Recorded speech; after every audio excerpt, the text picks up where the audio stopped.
politician tó ń fẹ́ fi síbẹ̀ nǹkan ni ẹni tó fẹ́ ṣe yìí ò tiẹ̀ ṣiṣẹ́ ìjọba kò ṣiṣẹ́ politics ní kò ṣe anything. He is a very young dynamic young boy, tall, black, and family wọn ò tí ì jẹ́ Alaafin rí. tọ́lọ̀ fi hàn yín. àbí ẹ̀ẹ́dẹ́gbà tó ń fẹ́ jẹ́ Alaafin táìmù Awólọ́wọ̀ ni gẹ́gẹ́ bí wọ́n ṣe fi hàn mí bẹ́ẹ̀. So but òun nìkan yàn tó bá yàn bí Ọ̀yọ́ ṣe máa rí Ọ̀yọ́ máa dàbí Mecca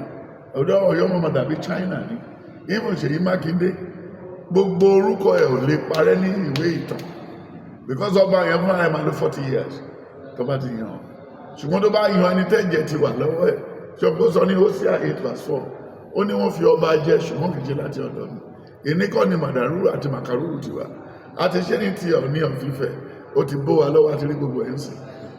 bí wọ́n kó wọn wá mọ̀ lè náwó sẹ́ni tó jẹ́ bàbá ẹ̀yin ni Ọlọ́run fi hàn sá. wọ́n bá kó wọn déwájú wọ́n kó wọn wá sí chọ́ọ̀chì máa ń náwó sí ẹni tó jẹ́ Aláàfin nínú wọn. bẹ́ẹ̀ ni kí Mákindé máa yọra ẹ̀ lẹ́nu. ọba jẹ́ yẹn wọ́n ti ní mẹ́rin máa kú nù wọn tẹ́lẹ̀ that was before I travel abroad last year àwọn méjì kan dẹ̀ ti kú dànù everybody lọ sórí nǹkan tó ṣẹlẹ̀ nǹkan tó wọ́n máa dálẹ̀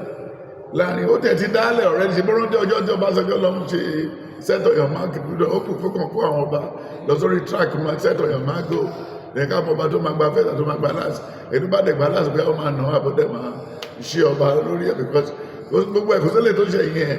but nǹkan tí ò lè ṣe nílẹ̀ Haúsá ló ṣe mẹ́yìn nǹkan tí ò lè ṣe nílẹ̀ Ìgbò ló ṣe mẹ́yìn because ó rí wa ó ti rí wa fi ó ti bá wa rìn ó ti ṣe gbogbo ó ti rí wa fi but it's okay but tó bá gbé ní sound ibi tí a ń sọ̀rọ̀ pé kí sound Aláàfin tó ló wá yàn tó ti fi hàn yín. tó ti fi hàn yín ló bá yàn á jẹ́ kí àlàáfíà wà mẹ́ ó consult Tinubu ó consult Ọbásanjọ́ ó consult Àtíkù mẹ́nìkan wá politician tó ń fẹ́ fi síbẹ̀ nǹkan ni ẹni tó fẹ́ ṣe yìí ò tiẹ̀ ṣiṣẹ́ ìjọba kò ṣiṣẹ́ politics ní kò ṣe anything. He is a very young dynamic young boy, tall, black, and family wọn ò tí ì jẹ́ Aláàfin rí. tọ́lọ̀ fi hàn yín. àbí ẹ̀ẹ́dẹ́gbà tó ń fẹ́ jẹ́ Aláàfin táìmù Awólọ́wọ̀ ni gẹ́gẹ́ bí wọ́n ṣe fi hàn mí bẹ́ẹ̀. So but òun nìkan yàn tó bá yàn bí Ọ̀yọ́ ṣe máa rí Ọ̀yọ́ máa dàbí Mecca Ọ̀yọ́ máa dàbí China ni even Ṣèyí Mákindé gbogbo orúkọ ẹ̀ ò lè parẹ́ ní ìwé ìtàn because ọba yẹn fún àìmọ̀ ló 40 years tó bá ti yàn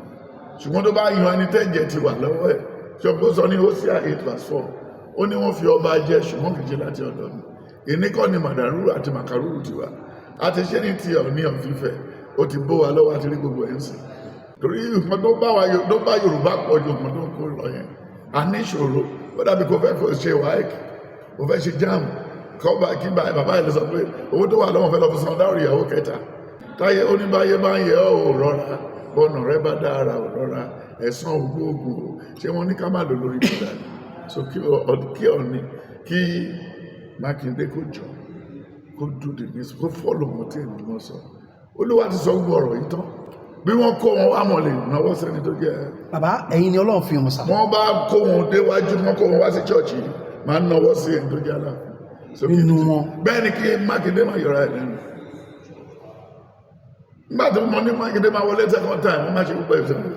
ti wọlé náà then bọ́dẹ̀ ṣe máa end up join APC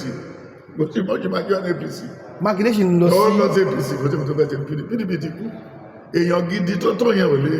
kò lè jẹrà sí PDP náà. bàbá ẹ jẹ́ ká wá lọ sí orí ọ̀rọ̀ Israel àti Palestine wàhálà yẹn tún gbóná jọjọ báyìí wàhálà. alóore ẹ máa wò